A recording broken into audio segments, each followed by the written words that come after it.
Good morning students. हमारा आज का टॉपिक है formula mass, gram formula mass, और उसके बाद फिर कुछ और टॉपिक्स हम कंसिडर करेंगे, मोल कंसेप्ट वगैरह। सो फॉर्मूला मास ये नई टर्म कहाँ से आई? अभी तक हम करते आए जैसे वाटर जैसे कोवलेंट कंपाउंड है तो इसका अकेला मॉलिक्यूल जो है उसको हम उसके मास को बोल देंगे उसका मॉलिक्यूलर मास। लेकिन जो आयनिक कंपाउंड्स होते हैं वहां पे क्या प्रॉब्लम होती है कि NaCl इंडिपेंडेंटली अकेला एग्जिस्ट नहीं करता। ये इसमें क्या है कि एक सोडियम है, उसके पड़ोस में सारे क्लोराइड्स होंगे नेगेटिवली चार्ज, और एक क्लोराइड है, उसके पड़ोस में सारे जो हैं उसके नेबर्स जो होंगे वो सोडियम होंगे, और इस तरह से इनका एक बड़ा सारा क्रिस्टल बनता है। उसमें पता नहीं हजारों करोड़ों सोडियम मिलेंगे और काफी ज्यादा उतनी ही संख्या में क्लोराइड मिलेंगे। और इसी फॉर्मूला को अगर हम ये कह सकते हैं कि क्रिस्टल लैटिस में NaNClN इस तरह से इसका टोटल क्रिस्टल लैटिस का फॉर्मूला बनेगा। बट N को हम इसको सिंप्लीफाई करते हुए तो इसका फॉर्मूला बन गया NaCl, और जिसमें सोडियम और क्लोराइड की रेशियो 1:1 है। और इसके मास को हम बोल देंगे एक फॉर्मूला के जो मास को बोल देंगे फॉर्मूला मास। और फॉर्मूला मास कैसे लेते हैं? जैसे सोडियम का मास 23 है, क्लोराइड का मास जो है दैट इज क्लोरीन का मास जो है 35.5 है, तो in total it will B 58.5 atomic mass unit. Formula mass का तो यूनिट तो यही रहेगी। सो फॉर्मूला मास इस तरह से लिया जाता है। अब बात करते हैं ग्राम फॉर्मूला मास की।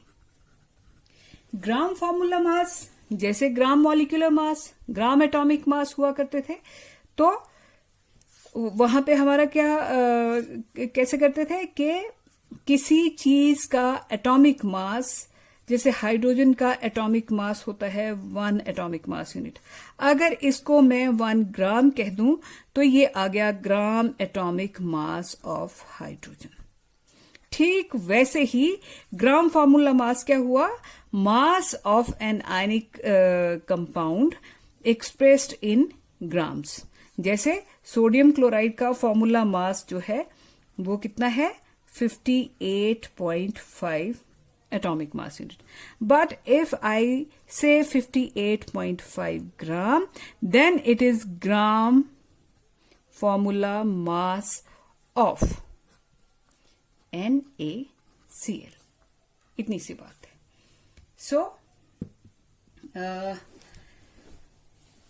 इसके बाद हम अपने नेक्स्ट टॉपिक और बेहद important topic that is mole concept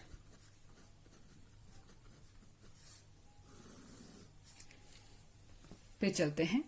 mole concept का आपको थोड़ा सा याद हो अगर, मोल कंसेप्ट ये बेसिक यूनिट्स में 7th बेस यूनिट भी था मोल।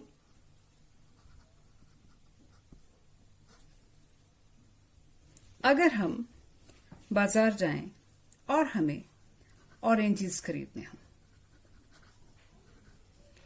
तो हम बोलेंगे 1 डजन, यानी कि 1 दर्जन हमें ऑरेंजेस दे दीजिए। 1 दर्जन का मतलब वो हमें 12 संतरे देगा। ठीक। और अगर हम किसी स्टेशनरी की शॉप पे जाएं और बोलें हमें 2 डजन पेंसिल्स दे दीजिए, तो हमें 2 into 12 दैट इज 24 पेंसिल्स देने वाला होगा शॉपकीपर। अगर हम कहीं बोलें हमें 1 डजन एग्स दे दें तो हमें 12 एग्स दे देगा।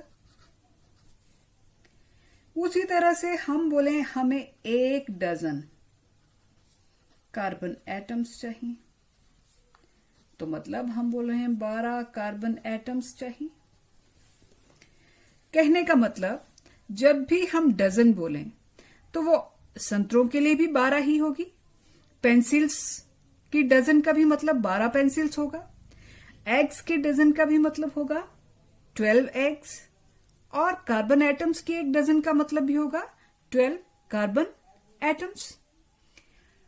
तो डजन जो है वो एक ऐसी टर्म है, दर्जन या डजन एक ऐसी टर्म है जो हम काउंट करने के लिए यूज करते हैं किसी भी चीज को।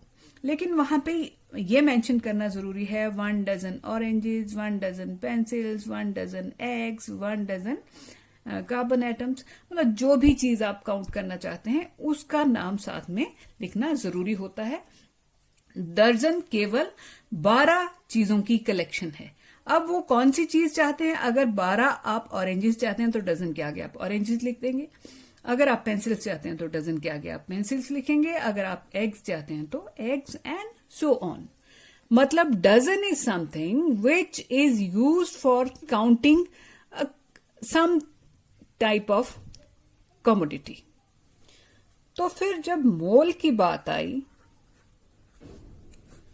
तो मोल को डिफाइन किया गया इस तरह से कि मोल होता है it is the amount of a substance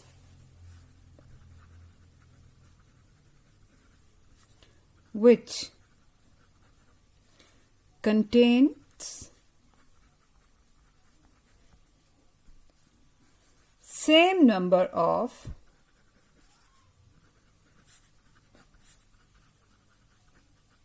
particles as there are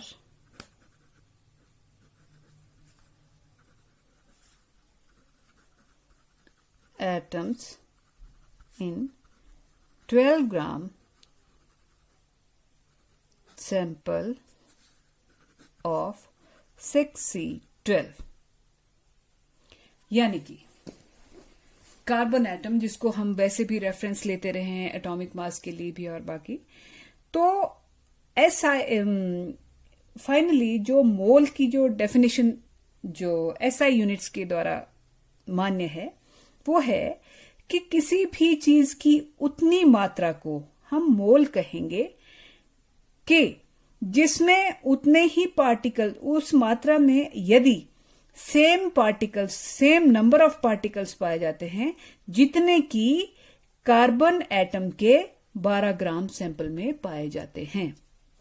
और जब 12 ग्राम सैंपल में कार्बन एटम का 12 ग्राम का सैंपल जब लिया गया था तो 12 ग्राम कार्बन में कितने पार्टिकल्स पाए, कितने एटम्स पाए गए थे कार्बन के? 6.022 इंटू 10⁻23 कार्बन एटम्स इसमें पाए गए थे।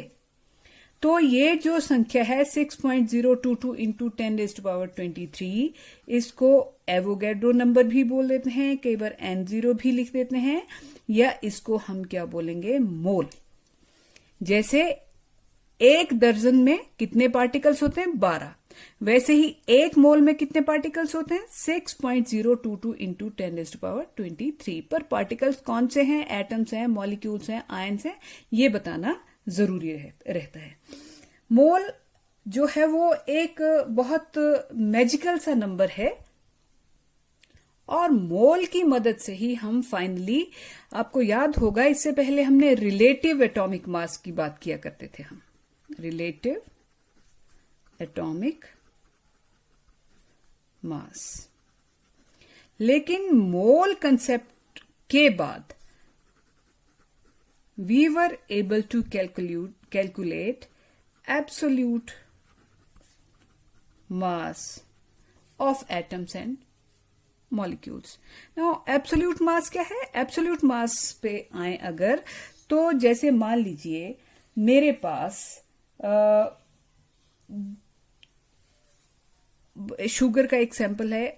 अगर मेरे पास 10 मैंगोज हैं तो मुझसे एक मैंगो का वेट पूछा जाता है, मास पूछा जाता है। तो मेरे पास 10 मैंगोज हैं, उससे मुझे फर्क नहीं पड़ता, मैं एक मैंगो उठाऊंगी सिंपली, उसका वजन देखूंगी कितना है। अगर मान लीजिए वो आ गया 230, उसको मैंगो को वेइंग बैलेंस पे रखूंगी और उसका वेट आ गया 235 ग्राम, तो मैं बोल दूंगी कि 1 mango has this weight. Simple है। ऐसा मैंने इसलिए किया क्योंकि मैं अकेले मैंगो का भार तराजू के साथ तोल सकती थी, अकेले मैंगो को तोलने में कोई दिक्कत नहीं है, तो मैंने अकेला मैंगो ले लिया। लेकिन अगर मैं आपको एक सैंपल दूं शुगर का और फिर बोलूं this is a sample of sugar, और फिर बोलूं कि अब आप 1 ग्रेन शुगर, चीनी के 1 दाने का मुझे मास बताइए, तब तो प्रॉब्लम हो जाएगी, क्योंकि चीनी के 1 दाने का मास हमारे पास जो तराजू होते हैं उसमें वे करना मुश्किल होगा। चीनी का 1 ग्रेन बहुत छोटा पार्टिकल है। तो वैसे में मैं क्या करूंगी कि मान लीजिए इस सैंपल में मेरे पास 100 ग्रेन्स हैं शुगर के, लेट देयर बी 100 ग्रेन्स, और 1 ग्रेन का वेट तो उस पे महसूस ही नहीं होगा जो हमारे पास तराजू होते हैं। तो मैं क्या करूंगी, 100 के 100 ग्रेन्स का वेट ले लूंगी, let it be 20 gram, let it be 20 ग्राम। अब 1 दाने का भार अब मैं निकाल सकती हूं। 100 दानों का भार 20 ग्राम, तो 1 दाने का भार 20 ग्राम डिवाइडेड बाय 100, और ये आ गया 1/5 ग्राम, ये इसको 0.2 ग्राम भी कह देंगे हम। सो इस तरह से मैंने क्या किया कि 100 दानों के भार से मैंने 1 दाने का भार निकाल लिया, जबकि मैं अकेले दाने को तोल नहीं सकती थी। ये तो शुगर के दाने की बात थी। अब अगर मैं आपको कहूं कि आप मुझे 1 एटम कार्बन का भार बताइए,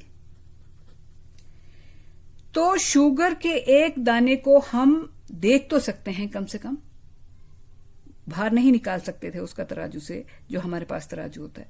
लेकिन कार्बन के 1 एटम की अगर कोई बात करेगा तो आप उसको देख भी नहीं सकते हैं, इवन कि महसूस भी नहीं कर सकते हैं, तो वेट लेना तो बहुत मुश्किल काम है। हाँ, इससे पहले जो आप कहते आए हैं 12 एटॉमिक मास यूनिट, वो एब्सोल्यूट भार नहीं है और वो ग्राम्स में भार नहीं है, वैसे भी वो एटॉमिक मास यूनिट की बात है। लेकिन मैं बोल रही हूं कि मुझे कार्बन के 1 एटम का एब्सोल्यूट, ये तो रिलेटिव मास था, मुझे एब्सोल्यूट मास लेके बताइए 1 एटम का। तो वैसे में हम क्या करेंगे, हमें ये मालूम है कि 1 कार्बन एटम तो हमारे बस की बात नहीं है उसका वेट करना तराजू पे। तो हम कोई ऐसा सैंपल लेंगे कार्बन एटम्स का जिसका भार हमारे तराजू आसानी से वे कर सकते हो, और वो हमें मोल से एक आइडिया मिल गया है कि 6.022 इंटू 10⁻23 कार्बन एटम्स का भार 12 ग्राम होता है। तो 1 कार्बन एटम का भार यूनिटरी मेथड से 12/6.022 इंटू 10⁻23 ग्राम में आ जाएगा, जो कि 1.99 इंटू 10⁻23 ग्राम कैलकुलेट करके फर्दर आ जाता है। अब ये जो मोल है, ये हमारे लिए फर्दर और बड़ी सारी डायमेंशंस खोल देता है। मोल का एक और कंसेप्ट, इसके फर्दर एलाइड आगे जो इसकी डेफिनेशंस आई थी वो थी, और वो सारी डेफिनेशंस जो हैं वो हमें मतलब यूटिलिटी के हिसाब से बहुत इंपॉर्टेंट हैं। कैसे? 1 मोल को डिफाइन करने का एक और तरीका है कि 1 mole is amount of substance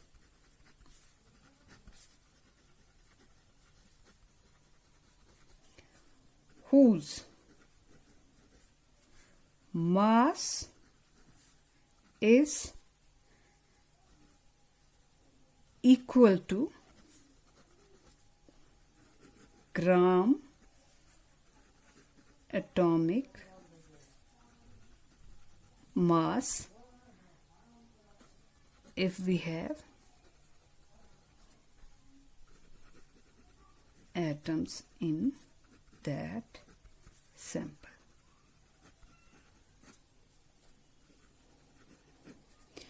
one mole क्या हुआ?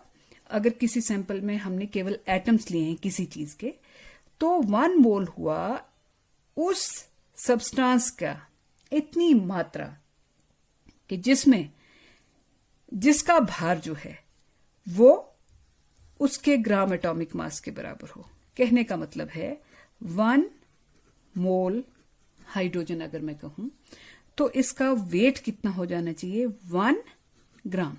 1 ग्राम क्या है? ग्राम एटॉमिक मास ऑफ हाइड्रोजन। अगर ऐसा है तो हम बोलेंगे कि ये 1 मोल हाइड्रोजन। 1 मोल हाइड्रोजन का मतलब क्या हुआ? 6.022 इंटू 10⁻23 हाइड्रोजन एटम्स होंगे अगर, तो उनका भार कितना हो जाएगा? 1 ग्राम। ये मतलब था। अब मैं 1 मोल ऑक्सीजन एटम्स कह दूं तो उनका भार होगा, ऑक्सीजन का एटॉमिक मास वैसे 16 होता है, तो ग्राम एटॉमिक मास हो गया 16 ग्राम। तो बोलने का मतलब 1 मोल ऑक्सीजन यानी कि 6.022 इंटू 10⁻23 ऑक्सीजन एटम्स, 1 मोल ऑक्सीजन का यही मतलब हुआ ना, का भार कितना हो जाएगा? 16 gram. Same way 1 mole nitrogen atoms का भार हो जाएगा 14 ग्राम, या हम कह सकते हैं 6.022 इंटू 10⁻23 एटम्स ऑफ नाइट्रोजन का वेट आ जाएगा 14 ग्राम। 1 मोल लिख लीजिए। 1 मोल लिखना है तो जैसे 1 दर्जन को इकट्ठा लिख दें तो 1 दर्जन, और खोल के लिखें तो कितना हुआ? 12। तो उसी तरह से 1 मोल या 12 मोल को हमने ग्राम एटॉमिक मास के साथ कनेक्ट करके देख लिया। अब यहां से भी एक और फायदा हमें क्या होगा कि हमें मालूम है 6.022 इंटू 10⁻23 हाइड्रोजन एटम्स का भार हो जाएगा 1 ग्राम। इसका मतलब एक एटम हाइड्रोजन का भार हो जाएगा 1/6.022 इंटू 10⁻23 इतने grams. Similarly 6.022 into 10⁻23 atoms of oxygen का वेट था 16 ग्राम। तो एक ऑक्सीजन का एक एटम ऑक्सीजन का वेट हो जाएगा 16 इंटू 1/6.022 इंटू 10⁻23। इसे डिवाइड कर दिया तो इसको 1/6.022 इंटू 10⁻23 कर सकते हैं, ग्राम तो था ही। उसी तरह से 6.022 इंटू 10⁻23 या जिसको आप मोल भी कहते रहे हैं, एटम्स ऑफ नाइट्रोजन का वेट हो गया 14 ग्राम। तो एक एटम ऑफ नाइट्रोजन का वेट आ गया 14 ग्राम इंटू 1/6.022 इंटू 10⁻23। और आपको याद होगा तो 1 एटम ऑफ कार्बन का वेट भी हमने कैसे निकाला था? 12 अपॉन कर लीजिए, या 1 इंटू 12 ग्राम इंटू 6.022 इंटू 10⁻23। ये फैक्टर है 1/6.022 इंटू 10⁻23, आपने देखा, आप इससे हर जगह मल्टीप्लाई कर रहे हैं। 1 ग्राम अपॉन, इसको 1 ग्राम अपॉन ऐसे कर लीजिए। कार्बन के मास को इससे ग्राम एटॉमिक मास को इससे डिवाइड कर दिया तो कार्बन के एक एटम का मास आ गया, जो आप अदरवाइज जानते हैं कि 12 एटॉमिक मास यूनिट होता है।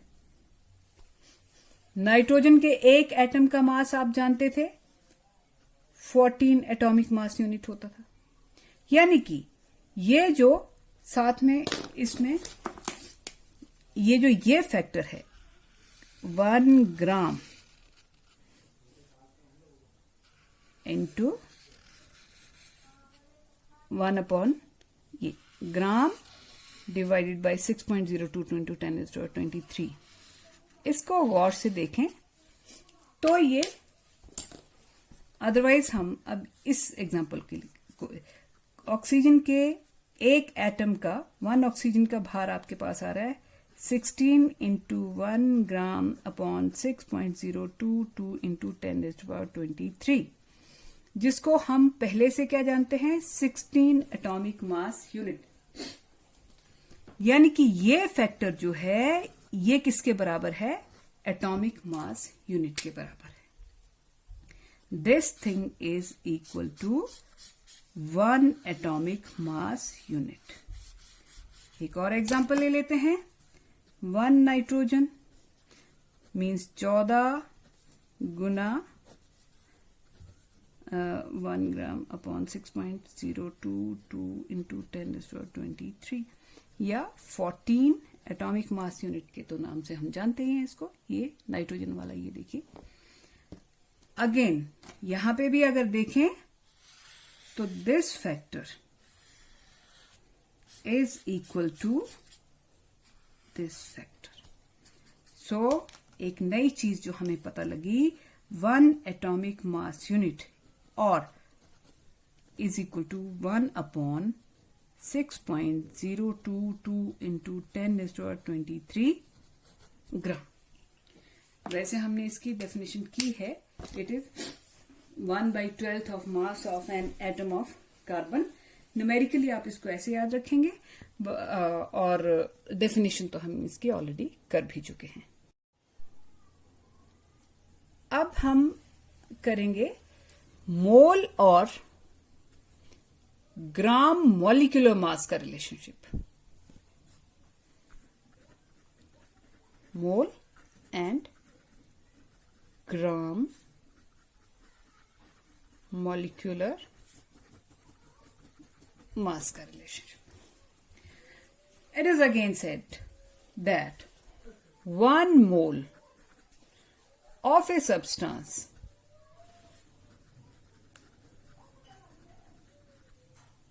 is that amount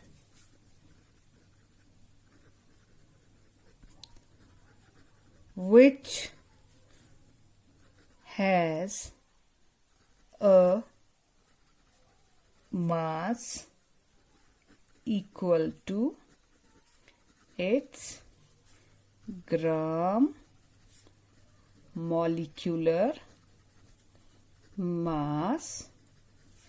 फिर से एक चीज मेंशन कर दूं, sample has molecules.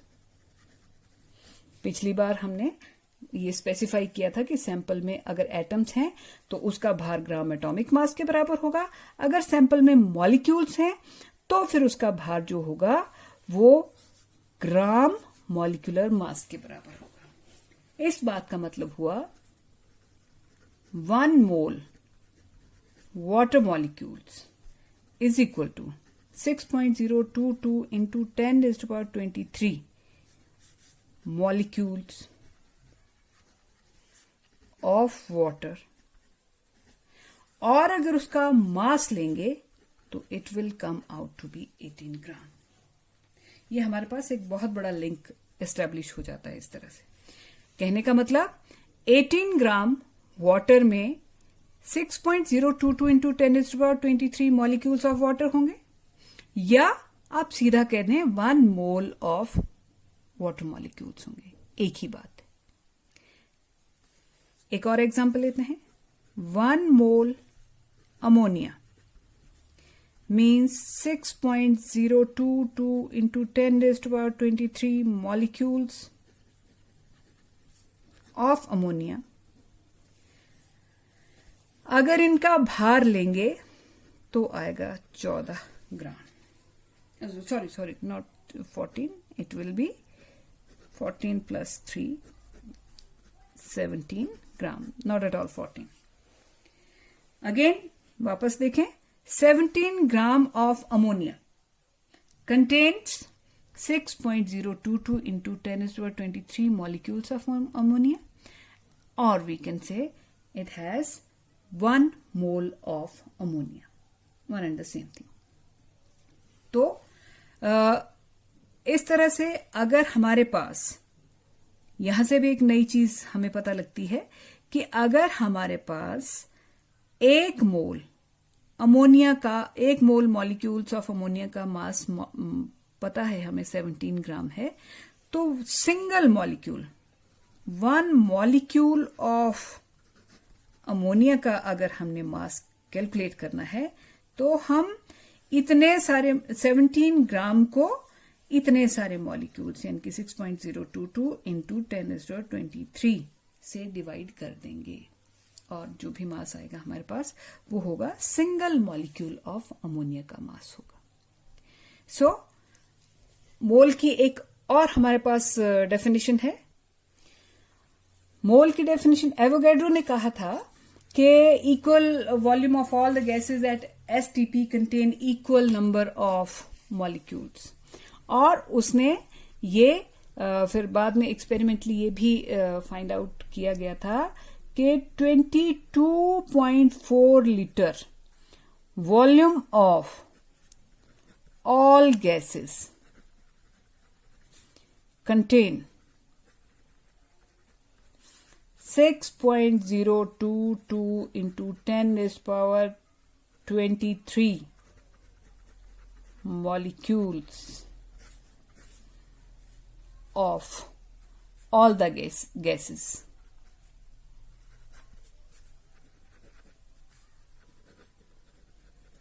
Eight STP, standard temperature and pressure. के स्टैंडर्ड टेम्परेचर एंड प्रेशर पे आप कोई भी गैस ले लीजिए, उसका 22.4 लीटर अगर वॉल्यूम आ रहा है तो उसमें उसके मॉलिक्यूल्स की संख्या कितनी होगी? 6.022 इंटू 10⁻23 इतने मॉलिक्यूल्स निकलेंगे। So we have so many links here.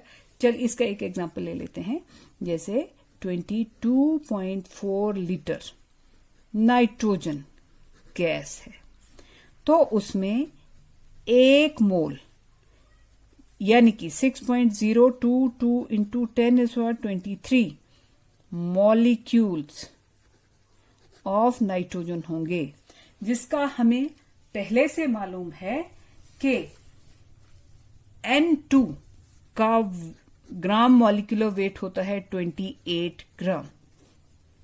तो इसको गौर से देखें तो 22.4 लीटर अगर नाइट्रोजन गैस होगी तो उसमें नाइट्रोजन के मॉलिक्यूल्स की संख्या होगी 6.022 इंटू 10⁻23 इतने मॉलिक्यूल्स पाए जाएंगे, जिनको हम 1 मोल नाइट्रोजन मॉलिक्यूल्स भी कह सकते थे।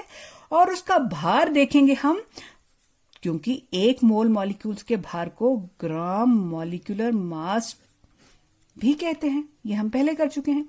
तो इतने मॉलिक्यूल्स का भार 28 ग्राम होगा। तो हमें एक नया रिलेशनशिप भी मिल गया कि ग्राम मॉलिक्यूलर मास किसी गैस का अगर है, दिया हुआ है, तो वेट मास आपको पता है, वॉल्यूम उसका एसटीपी पे कितना होगा? 22.4 लीटर। एक और example, 22.4 litre of hydrogen gas has 1 mole hydrogen molecules, which is equal to 6.022 into 10⁻23 molecules of hydrogen, which again is equal to 2 gram of hydrogen. So finally we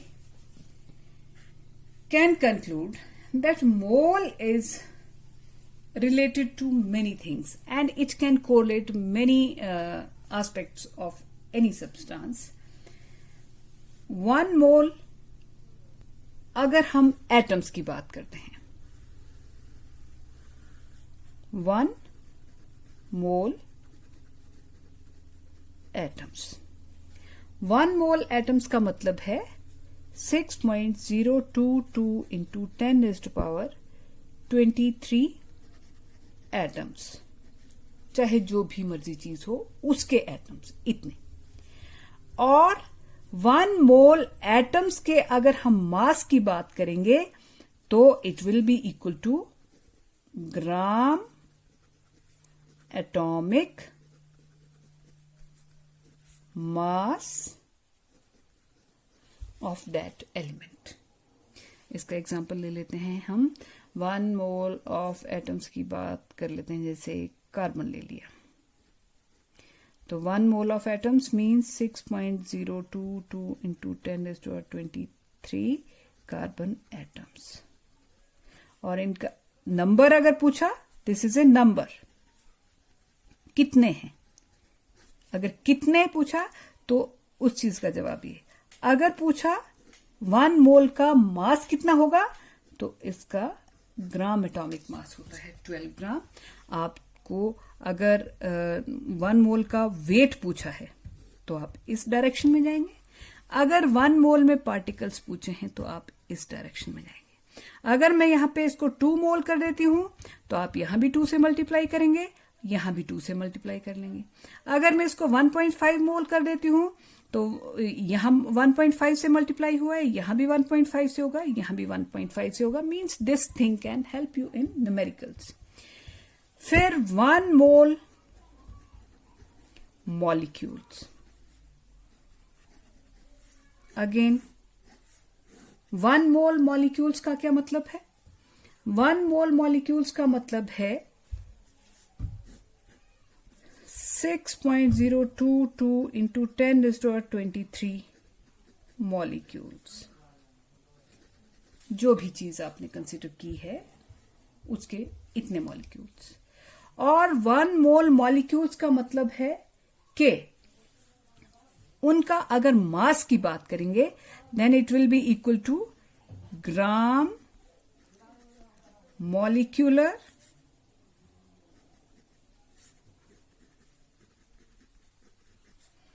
mass of that substance, gram molecular mass of that substance। और अगर कहीं वो molecules gas के हैं तो उनका जो volume होगा 22.4 लीटर होगा, जिसको हम मोलर वॉल्यूम भी कह देते हैं STP पे। इसको हम molar volume of a gas. Molar volume क्या होता है? Volume occupied by 1 mole molecules of a gas at STP, जिसकी वैल्यू क्या आती है 22.4 litre. Listen again, molar volume of a gas क्या होता है? It is the volume occupied by 1 mole molecules of a gas at STP and numerically its value is 22.4 litre. So अगर आपसे कोई पूछे, हम एग्जाम्पल ले लेते हैं, जैसे HCl गैस है, HCl गैस। सो अगर मैं बोलूं 1 mole molecules of HCl, then you will say 6.022 into 10 raised to power 23 molecules of HCl। अगर मैं इसकी बात करूं कि 1 मोल HCl का मास कितना होगा तो आप बोलेंगे 36.5 ग्राम। अगर एग्जाम्पल हमने HCl का लिया है ना, और अगर मैं बोलूं 1 मोल HCl का कितना वॉल्यूम होगा, या what will be molar volume of HCl gas, तो आप बोलेंगे 22.4 लीटर। कन्वर्सली अगर मैं पूछूं कि 22.4 लीटर हाइड्रोक्लोरिक एसिड गैस में कितने मोल्स ऑफ हाइड्रोक्लोरिक एसिड होंगे, 1 मोल। या कितने मॉलिक्यूल्स होंगे, तो उससे भी आगे चले जाइए, 6.02 into 10⁻23 मॉलिक्यूल्स। अगर मैं पूछूं उसका वेट कितना होगा, तो इधर से इधर आ जाइए, 36.5 gram. Means these all things are interrelated. आपको जो जैसी चीज पूछी गई है, अगर वॉल्यूम पूछा गया है तो आप डायरेक्ट इस रिलेशन, मोल से वॉल्यूम पूछा है तो आप इधर से इधर जाएंगे। अगर मोल से नंबर ऑफ मॉलिक्यूल्स पूछे हैं तो आप इधर से इधर जाएंगे। अगर मोल से उसका वेट पूछा है, मास पूछा है, तो इधर आएंगे। अगर मास से वॉल्यूम पूछा है तो आप इस रिलेशन को एक्सप्लोर करेंगे। अगर मास से मॉलिक्यूल्स की संख्या पूछी है तो आप इस रिलेशन को एक्सप्लोर करेंगे। अब नेक्स्ट टाइम हम इसके न्यूमेरिकल्स करेंगे, सो दैट ये चीजें हमें ज्यादा क्लियर हो सकें। हाँ, SI कन्वेंशन के अनुसार जो आपको डेफिनेशन इसकी जब भी कोट करनी है, तो वही डेफिनेशन होगी कि it is the number of atoms present in 12 gram sample of carbon atom. और ये जो बाकी डेफिनेशंस हैं ये गलत नहीं है, लेकिन ये अंडरस्टैंडिंग के पॉइंट ऑफ व्यू से हैं। SI कन्वेंशन के अनुसार आप वही डेफिनेशन कोट किया करेंगे, 12 ग्राम सैंपल ऑफ कार्बन वाली, जो हमने बिल्कुल शुरू में की है। Thank you.